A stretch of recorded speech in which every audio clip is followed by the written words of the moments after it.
Good morning students. आज हम chapter number 3 start करेंगे आपके इकोनॉमिक्स में से, जो कि है poverty as a challenge. Okay, क्योंकि आपका लास्ट चैप्टर इसलिए मैं इसको कंप्लीट करवा रहा हूँ, इससे आपका इकोनॉमिक्स का पूरा सिलेबस है कंप्लीट हो जाएगा। क्योंकि एमपी बोर्ड ने चैप्टर नंबर 4 इकोनॉमिक्स का जो है जो food security of our country या food security of our India, उसको ओमिट कर दिया गया है, मतलब इस बार आपके सिलेबस में इंक्लूड नहीं किया गया है। ओके, सो यहाँ लास्ट चैप्टर इकोनॉमिक्स का जो कि है poverty as a challenge. Okay, poverty का मतलब सभी जानते हो गरीबी। अब वो कैसे एक चैलेंज है देश के लिए, दुनिया के लिए, इस चैप्टर में हम ये पढ़ेंगे। इसका ओवरव्यू लेते हैं कि इस चैप्टर में हमें क्या पढ़ने को मिलेगा। This chapter deal with one of the most difficult challenges faced by independent India, poverty. इस चैप्टर में हम जो सबसे आज तक का सबसे जो मुश्किल चैलेंज है आफ्टर द इंडिपेंडेंस, वो है पॉवर्टी यानी गरीबी। After discussing this multi dimensional problem through example, the chapter discusses the way poverty is been in social science. Poverty trends in India and the world are illustrated through the concept of poverty line. अब poverty India में कैसी है, eight world level poverty को कैसे define किया गया है और कैसे सोशली poverty को माना जाता है। ओके, और क्या poverty लाइन होती है। ओके, ये सब कुछ बेसिक कॉन्सेप्ट आपको समझ में आएंगे इस चैप्टर में regarding to the poverty। Causes of poverty, क्या कॉजेज हैं और क्या गवर्नमेंट ऐसा कर रही है जिससे कि पॉवर्टी खत्म हो जाए, एंटी पॉवर्टी मेजर्स गवर्नमेंट कौन कौन से ले रही है, इसके बारे में हम जानेंगे। ओके, चैप्टर को जैसे हम स्टार्ट करते हैं तो इसका इंट्रोडक्शन में हमें 2 केस स्टडी करना है। एक हमें अर्बन केस स्टडी करना और एक हमें रूरल केस स्टडी करना है। उससे हमें समझ में आएगा कि एक्चुअल पॉवर्टी हम कैसे को डिफाइन करते हैं। ओके, अगर हम हमारे डेली लाइफ में देखें तो हमारे से बहुत सारे ऐसे पीपल्स से मिलते हैं, चाहे वो गांव हो चाहे वो शहर हो। हमें इससे बहुत सारे ऐसे पीपल्स मिलते हैं जो कि जिसको कि हम एज ए पॉवर्टी की कैटेगरी में डाल सकते हैं, एज ए पुअर पीपल की कैटेगरी में डाल सकते हैं। हो सकता है वो कोई लैंडलेस फार्मर हो, जो कि मतलब जिसका खुद की ज़मीन नहीं हो, किसी दूसरे के लैंड पर फार्मिंग करता हो। ओके, हो सकता हो अगर सिटीज़ में बात करें तो हम जो सिटीज़ के आउटस्कर्ट में जो झुग्गीज़ बनी हुई होती है, झुग्गी झोपड़ी बनी हुई होती है, उनको हम पॉवर्टी लाइन में क्लासीफाई कर सकते हैं। या फिर ऐसे डेली वेजेस वर्कर जो कंस्ट्रक्शन साइट में काम करते हैं, या फिर चाइल्ड लेबर जो ढाबे पे काम करते हैं, इनको हम पॉवर्टी लाइन, मतलब सबका अपना अपना कॉन्सेप्ट है। ओके, फॉर मी अगर मैं मुझसे कोई पूछे कि आपके हिसाब से पॉवर्टी क्या डेफिनेशन होनी चाहिए, क्या डेफिनेशन, तो मेरा ये कहना है कि ऐसा पर्सन जो अपने 2 वक्त की पास रोटी ना हो, जो अपने खुद के खाने की उसको परेशानी हो, जिसके पास खुद का अपना घर ना हो, प्रॉपर कपड़े ना हो, may be that person comes under the poverty line और पॉवर्टी। ओके, बट लेकिन पॉवर्टी के नापने के मायने सबके अलग अलग होते हैं। कुछ साइंटिफिक रीज़न से भी होते हैं, कुछ सोशल रीज़न से भी होते हैं, कुछ अपने इंडिविजुअल डेफिनेशन से मापदंड होते हैं जिसके तहत हम किसी भी पर्सन को पुअर या पॉवर्टी के लाइन में हम उसको डालें।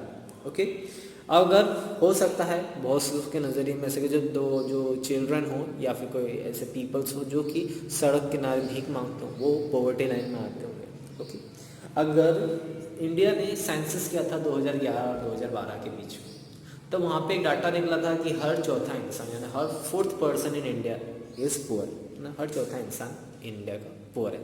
कब की बात है? आज से 10 साल पहले की बात है, यानी कि साल 2011 या 12 के बीच की बात है, जहाँ पर सेंसस निकाला गया था। ये पता चला कि what is the condition of poverty in our country. Okay, जब हम शायद 100 करोड़ समथिंग पॉपुलेशन थी उस समय, तो तब ये डाटा निकला था कि 4 पीपल्स जो है हर इंडिया में हर 4th पर्सन जो है वो पुअर है। और उनका पूरा डाटा निकाला जाता है 27 crore of peoples are poor in our country. उस समय की बात है। आज हम 125 से 130 करोड़ पीपल्स हो गए हैं, तो मे बी डाटा और ज़्यादा बढ़ जाएगा। ओके, इसका मतलब ये है कि हाँ, इंडिया एक ऐसी सिंगल लार्जेस्ट कंट्री है जो कि जिसमें सबसे ज़्यादा गरीब पीपल्स निवास करते हैं। ऐसी सिंगल लार्जेस्ट कंट्री जहाँ पे सबसे ज़्यादा पुअर फैमिली के पीपल रिसाइड करते हैं। ऐसा नहीं है कि इंडिया के अलावा और कंट्रीज़ में पुअर पीपल नहीं। There are so many countries जहाँ पे पोवर्टी शायद इंडिया की कंडीशन से भी ज़्यादा है, जहाँ पर नॉर्मल पीपल को भी फूड के लिए, खाने के लिए स्ट्रगल करना पड़ता है, इतनी ज़्यादा प्रॉब्लम है। बट लेकिन सिंस इंडिया की पॉपुलेशन बहुत ज़्यादा है तो वो आंकड़े उस हिसाब से ऑटोमेटिकली बढ़ जाते हैं। तो कहीं ना कहीं एक कारण हमें ये समझ में आता है कि maybe due to the increasing population poverty also is increasing. Okay, ये आपके माइंड में भी कॉन्सेप्ट आया होगा कि मे बी शायद पॉपुलेशन ज़्यादा इस वजह से यहाँ पे गरीबी ज़्यादा नहीं। इंडिया के अलावा एक और सबसे ज़्यादा पॉपुलेटेड कंट्री है चाइना, पर लेकिन वहाँ पर गरीबी नहीं है। तो उसके कुछ रीजंस होते हैं, लाइक यहाँ पर जितने भी हम पढ़ेंगे पोवर्टी के रीजंस पढ़ेंगे तो कहीं हमें ये नज़र आएगा कि ना ही लोगों के पास प्रॉपर एम्प्लॉयमेंट। ओके, इवन इंसान के पास प्रॉपर एम्प्लॉयमेंट होगा तो गरीबी अपने आप ख़त्म हो जाएगी। प्रॉपर अगर उसके पास हेल्थ केयर फैसिलिटीज़ हैं तो उसको कोई बीमारी नहीं होगी। ओके, बीमारी नहीं होगी तो उसका एक्सपेंसेस मेडिकल में या अदर हेल्थ में लगेगा नहीं। तो हम आगे जाके और भी पढ़ेंगे, उससे पहले हम यहाँ पे पहले 2 केसेस को पढ़ते हैं, उसके बाद में हमें कुछ पॉइंट्स मिलेंगे जिसके तहत हमें डिसाइड करेंगे कि कौन कौन से पॉइंट्स के तहत एक person can be below poverty line और उसको हम as a poor people consider कर सकते हैं। सबसे पहला केस हम पढ़ेंगे अर्बन केस का। अर्बन केस यानी कि ऐसे पीपल जो कि सिटी में रिसाइड करते हैं। उसी में एक फैमिली है जो कि है एक आदमी है राम शरण, जो जिसकी एज है 33 ईयर्स ओल्ड और वो as a daily wage labour है। ओके, एज ए लेबर वो उसको दिन के हिसाब से उसको पेमेंट मिलता है, जो भी काम करता है वो as a daily wage labour है। ओके, और वो कहाँ काम करता है, एक आटे की फैक्ट्री में। ओके, एक व्हीट फ्लावर मिल पे वो काम करता है। और कहाँ कर रहा है वो, रांची झारखंड। ओके, अब जब वो कमाई करने जाता है तो उसका मंथली जो इनकम होती है वो केवल 1500 रुपये मंथ ही वो कमा पाता है। ओके, जो कि काफ़ी नहीं है। ओके, आज के टाइम पे भी अगर हम 2011-12 की बात करें, उस समय की अगर हम बात करें, तब भी 1500 रुपये per month is not appropriate amount जिससे कि पूरा महीना आराम से या बहुत अच्छे से निकल जाए। ओके, अब हम बात करेंगे कि उसके फैमिली में मेंबर्स कितने हैं। बेसिकली उसके फैमिली में है 6 मेंबर्स। ओके, जिसमें उसकी वाइफ है और उसके 4 बच्चे हैं और वो खुद हैं, यानी कि टोटल 6 पीपल्स। ओके, अब जो बच्चे हैं वो 12 से 6 साल के बीच में उनकी एजेस वेरी करती हैं, जो 4 चिल्ड्रंस हैं। ओके, सबसे बड़ा बच्चा है वो 12 साल का है, सबसे छोटा बच्चा है वो 6 साल का।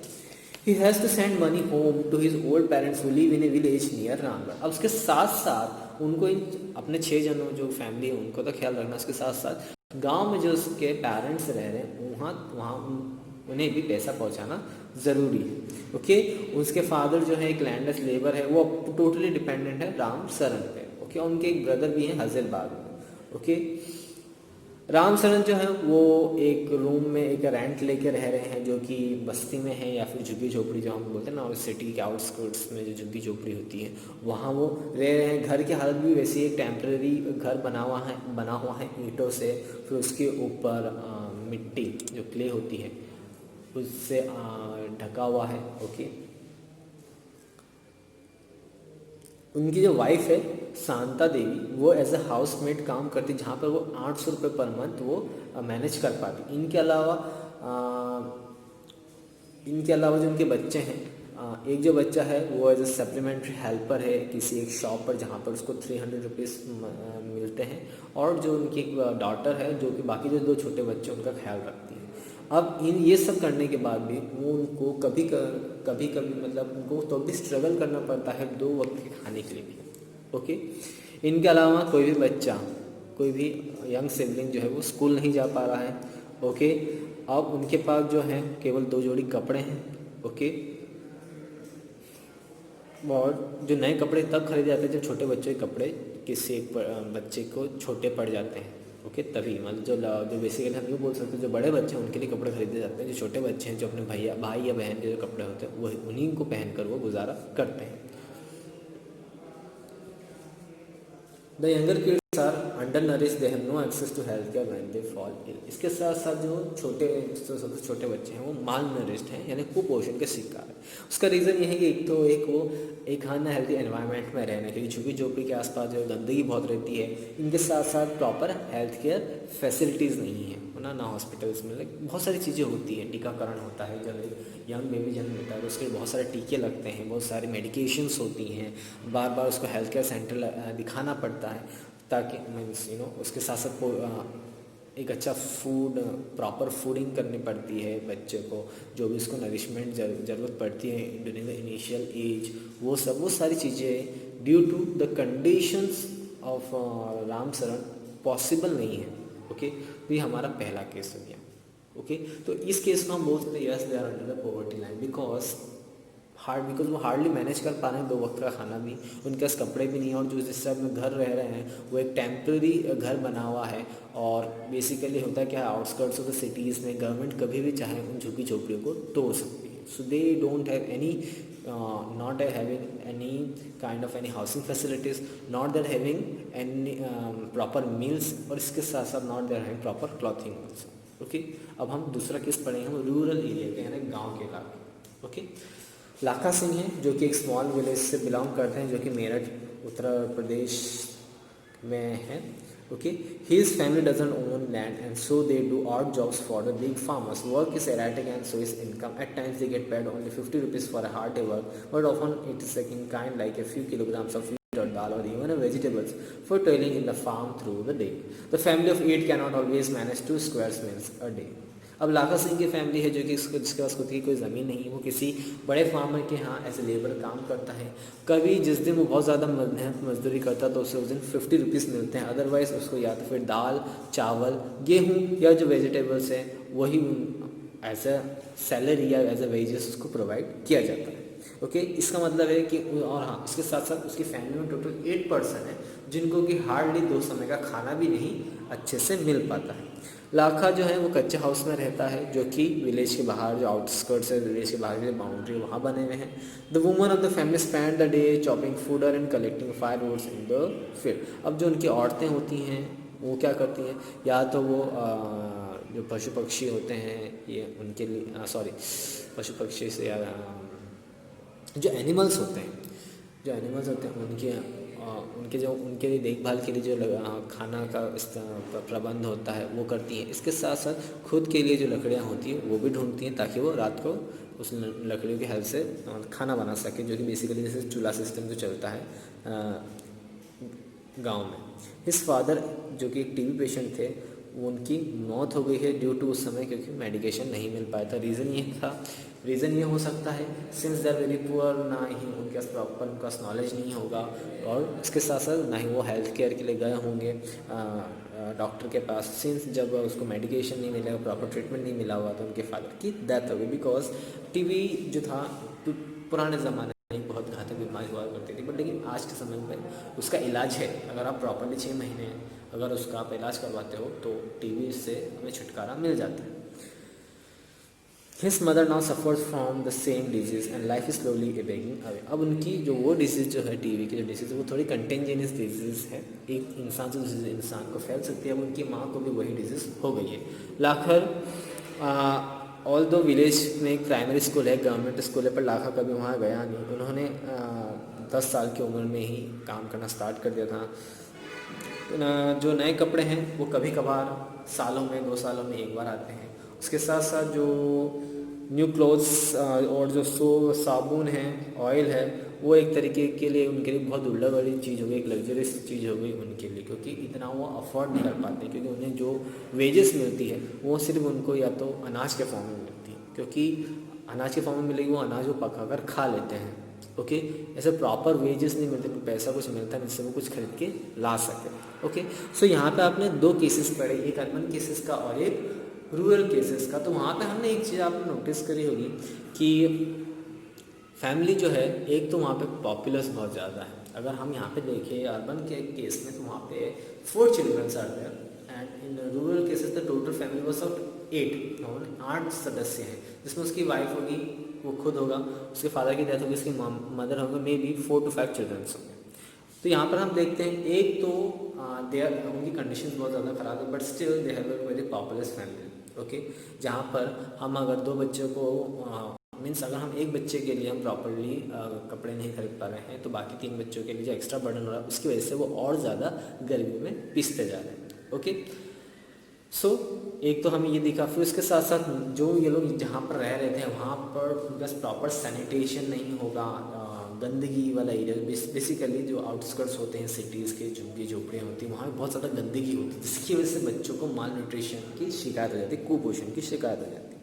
प्रॉपर उनको हेल्थ केयर फैसिलिटीज़ नहीं मिल पाती, ना ही वो स्कूल जा पा रहे हैं। सो इनडायरेक्टली दे आर, और जैसे लाइक पहले थे गरीब और ज़्यादा गरीब होते जा रहे हैं। सो ये सारी चीज़ें, इन केसेस को जब हम पढ़ते हैं तो कुछ चीज़ें हमें कॉमन आती है दोनों ही केस में। दोनों ही जो लेबर्स थे, एक जो सिटी में जो कंस्ट्रक्शन साइट पे काम कर रहा था और एक जो बड़े फार्मर यहाँ काम कर रहा था, दोनों के पास अपनी खुद की ज़मीन नहीं थी। दूसरा अनएम्प्लॉयमेंट, ओके, ऑल दो अर्बन वाले के पास एम्प्लॉयमेंट था, बट वो इतना इनफ नहीं था कि अपने फैमिली को प्रॉपरली देखभाल कर सके, उसकी लाइवलीहुड प्रॉपरली चल सके।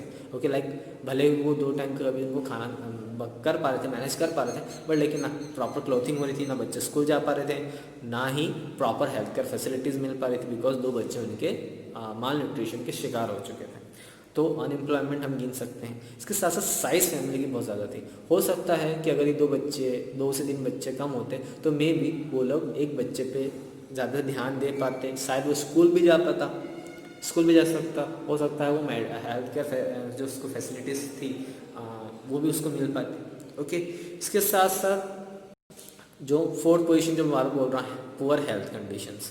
5th है चाइल्ड लेबर। ओके, यहाँ पर अगर हम रूरल एरिया में देखें तो उसका जो लड़का था वो जा रहा है किसी ढाबे पे या किसी टी शॉप पे, जहाँ पर उसको 300 रुपये पर मंथ उसको काम के हिसाब से उसको पैसा मिलता है। वहीं अगर हम रूरल केस में आए तो लाखा ने 10 साल की उम्र से ही काम करना स्टार्ट करता है, तो कहीं ना कहीं चाइल्ड लेबर इसमें इन्वॉल्व हो रहा है। फिर साथ साथ हेल्पनेस, ओके, हेल्पलेसनेस, ओके, उनको किसी भी टाइप की मदद नहीं मिल पा रही, ओके, ना गवर्नमेंट कर पा रही, ना वो खुद कर पा रहे हैं।